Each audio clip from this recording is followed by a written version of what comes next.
से होती है दिसंबर की शायरी।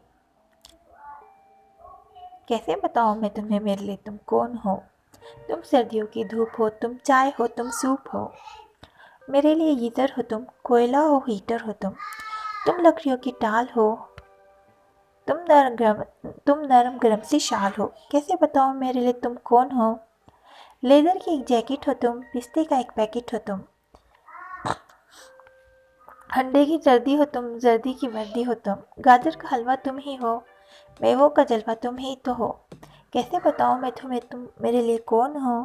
काजू भी तुम, चलगूजे भी तुम, मफलर स्वेटर मोजे भी तुम। जर्सी जराबे हाई नेक हो तुम, लोशन क्रीमों की महक हो तुम। एक गर्म सागुन टोप हो, पैजामा हो तुम, कोट हो। कंबल रजाई तुम हो, कहवा मलाई तुम तो हो।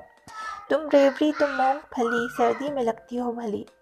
खामोश सी चुपचाप सी, तुम मुंह से निकली भाप सी। तुम चाय का थर्मास हो, मेरे लिए तुम खास हो।